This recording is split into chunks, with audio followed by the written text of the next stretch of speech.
so young, maybe he's a bit naive to it, or he just is that calm and collected because the guy looks like nothing rattles him. And no play is overwhelming for him. He sees the field, he does it. So offensively, you feel good about it. The only problem that I get concerned with, Mike, is the Detroit offense is so efficient and productive. If they get a lead and you got to play from behind, that is a big problem. I don't care what team you are. Jayden Daniels, everybody becomes mere mortals when you're playing from a deficit like Detroit likes to put on you. That could be a problem. But he certainly has stage presence for a rookie. He walked into the league. You ain't kidding. He walked into the league like that. We'll get you out of here on this. The Texans' pass rush, very effective against the Chargers. The Chiefs handled it, though, when the two teams played 3 weeks ago. Do you like the Chiefs to handle it again? I do, and because they're going to go in with a plan, Tony. If you think about Andy Reid and Mahomes, the left tackle has been a turnstile at best. It's been below average. They moved Tooney out there to try to help it, who's a guard moving a tackle who's played efficiently. So I'm not sure exactly what the answer is going to be, but rest assured, these last couple weeks, that has been the conversation. How do we make sure Mahomes doesn't have to peek to that left side? He wants to make sure his eyes are staying downfield. They'll have a plan put in place, and there's no better than Patrick Mahomes understanding under pressure where to put the football. The Texans are going to have a massive night defensive line-wise. I just think the Chiefs probably have the answer, unfortunately, for the Texan fans. As always, Jeff, thank you so much. Love you, fellas. Y'all have a great one. That's more important than I am, because Sunday night, when they played in Washington, you didn't go. Yeah, you went to Georgetown, but you didn't go see him. So now you dump me? That's great. Welcome to PTI, boys and girls. In today's episode, Sam Darnold's future, Dion's intrigue with the Cowboys, and Jeff Saturday joins us for 5 good minutes. But we begin today with the Rams defense sacking Sam Darnold 9 times last night, intercepting him once and causing him to fumble, a scoop and score as Los Angeles throttled the Vikings 27-9 in their home away from home, Arizona. Wilbon, you thought the Vikings would win. What does this performance say to you about the Rams? Well, beyond me underestimating the Rams, Tony, part of it, and you and I talked about this openly, privately, and then publicly over the last few days, the situation the Rams were facing, it just seemed so, I shouldn't use the word insurmountable, but it was just so difficult with what's going on back at home in Southern California. Yeah. And it was great of both. I know the Cardinals were involved in this, and the league and the Rams, to put families and even family pets on a plane. More than 400 people flying a couple of planes to Phoenix, to Glendale to play that game. The stress that has to be involved. I don't even know how you can focus. How can you concentrate on a particular task at hand, which is as exacting as a football game, a playoff football game? You can lock in on that with everything that's going on around your home. I have nothing but love and praise for the Los Angeles Rams, the way they went about their business, their preparedness, their play with. Maybe they derived some of it from the difficulty of the situation, a tragic situation in Southern California. I can't get over it. I can't believe what they did. I have nothing but praise for that team. I'm going to get to what you said in a second. I'm going to go to the game, though, first, that it turns out in hindsight that maybe the most important play of the game is right at the top of the second quarter, when it appears that Stafford is, as he is sacked, that he fumbles the ball, that it's picked up, it's brought into the end zone. The referee goes like this, and you're thinking it's 10-10. And then correctly, they reverse that call because Stafford, he's not trying to throw the ball down the field, but he's trying to avoid the sack. After that, Minnesota never threatens again. The Rams get 2 touchdowns in that quarter. It's 24-3, I think, at halftime, and the game is over. And now to get to what you said. I watched Sean McVay and I watched Matthew Stafford talk about the fires in the post game. I watched that. I watched them, it seemed to me, try to come to grips with their small part in this larger whole here and what the Rams could do. I watched, I think it was Andrew Whitworth in the pregame ceremony when he talked about the Los Angeles community and the strength of it. And he thanked the first responders and he thanked the firefighters and all of that. And then I read that Roger Goodell said that 45,000 fans had flown or driven from California to watch this game. And I thought, Mike, maybe in their own way, the Rams took strength and purpose from all of that?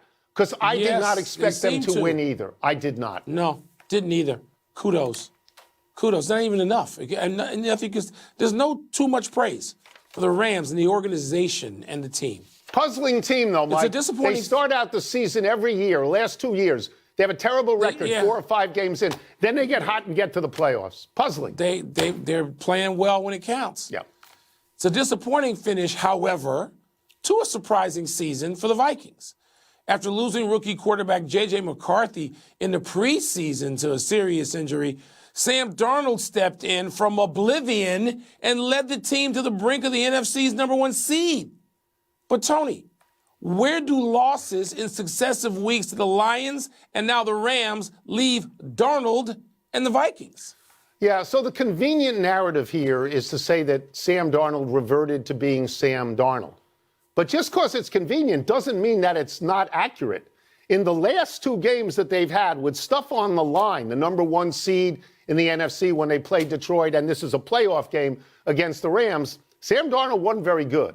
That offense only managed 9 points in each of those games. So, Mike, I think he cost himself a lot of money.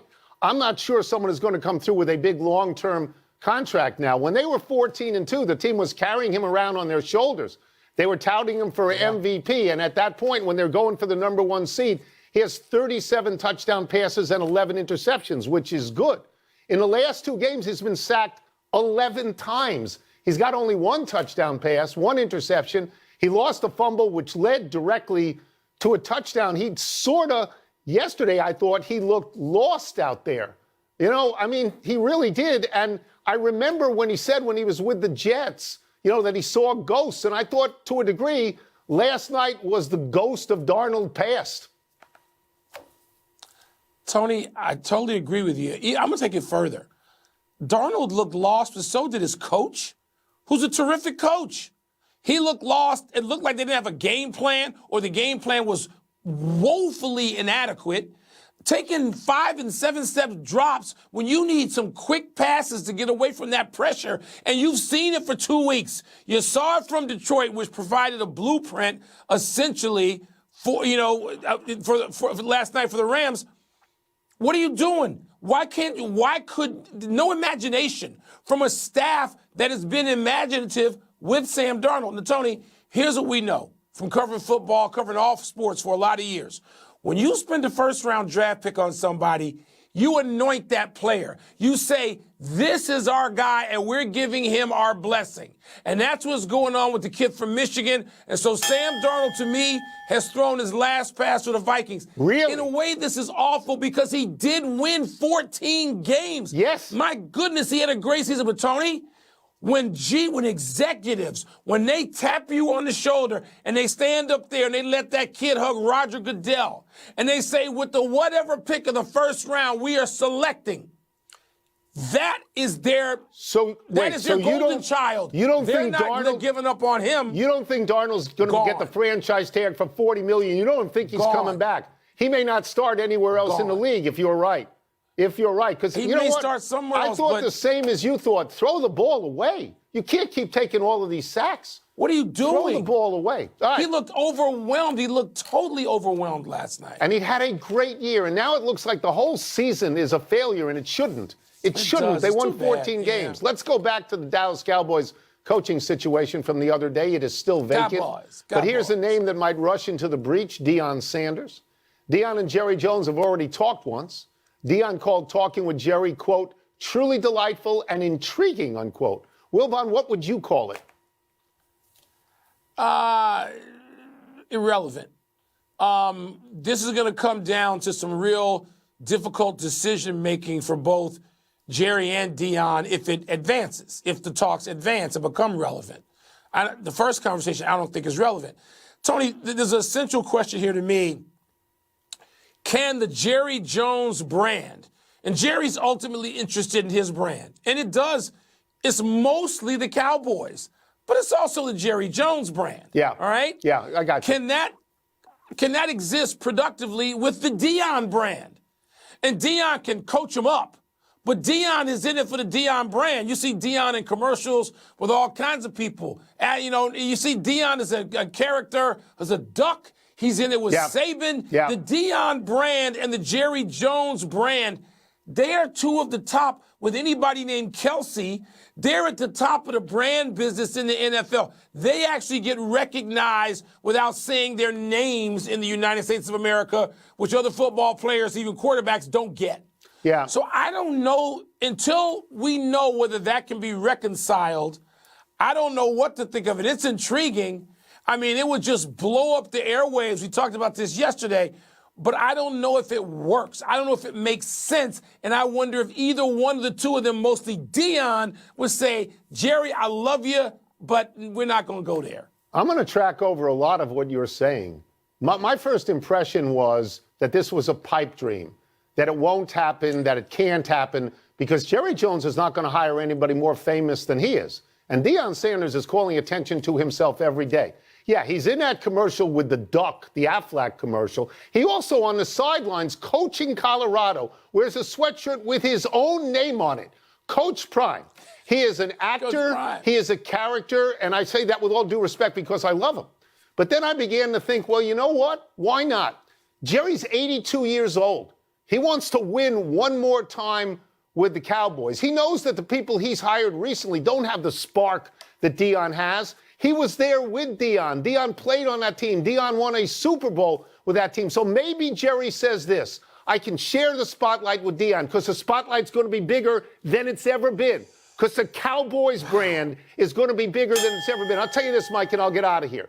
The biggest coaching news in the last 4 or 5 years is Bill Belichick going to North Carolina. If Deion went to Dallas, that would be bigger. Let's take a break. Still to come, could the Ravens succeed with weekend's divisional playoff games with our great friend, ESPN NFL analyst Jeff Saturday? Let's start with this. The Eagles beat the Rams 37-20. That's a beatdown earlier this season. But do the Rams look like a different team to you now, Jeff? Yeah, they absolutely look different. And to your point, 200. I think Saquon had 255 yards rushing. I think 300 yards of scrimmage. Even A.J. Brown had over 100 yards. So they got after him pretty good. But I would say when you look at the Rams, that young defensive line has continued to mature throughout the season, obviously putting an exclamation point on what they did to Minnesota Vikings this past weekend. So as you're looking at them, they are definitely a different team. But I'll say this. Philly is getting better as well. I know people have been very critical of the way they played in the playoff. Make no mistake, it's still one of the most physical teams in the NFC. Their game plan ain't changing. It's going to be an onslaught of physicality this weekend. Let's talk more about onslaught of physicality by changing the topic to the Ravens, who are just trashing people with their running game, whether it was 299 against the Steelers, 271 earlier against Buffalo. Jeff, I know how this excited you. I could hear it in your voice in the subsequent morning, seeing a running game just mash people. Can the Ravens do this again in Buffalo? They can. I think that is going to be the matchup, Mike. When you think about how do the Bills beat the Ravens, they're going to have to slow down this running game. And what makes that very difficult on top of Derrick Henry, it's the style that Baltimore wants to play with Lamar Jackson now a part of that running game. They don't typically do that throughout the season, but you saw the way he played this past weekend. He from the first quarter on, he was hell-bent on making sure he was going to get his carries in. So I don't know if the conversation with Mom changed him, but my man was about that action. And when he pulls that ball down, that means your backside. And I'm just telling you, even your backside, if it's one-on-one, Lamar's winning 99 out of 100 of those. So you're probably leaving two guys on the backside of that defense to make sure you're keeping up with Lamar. Now that leaves your front side open. It's going to be really interesting to see how Buffalo combats that, because Buffalo wants to do the same thing with Cooks and Allen. It's just a matter of who executes better. I am fired. This one right here, it doesn't get any better than this. This is going to be excellent football. They like big tight ends. They like extra offensive linemen and fullbacks who might as well be offensive linemen.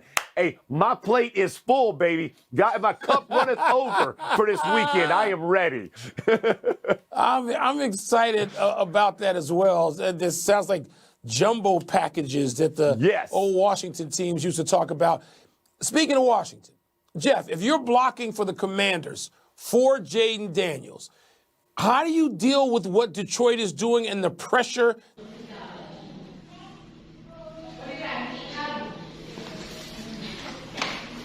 Xin chào tất cả mọi người đã quay trở lại với kênh của mình. Ngày hôm nay mình sẽ tiếp tục hướng dẫn các bạn làm vòng.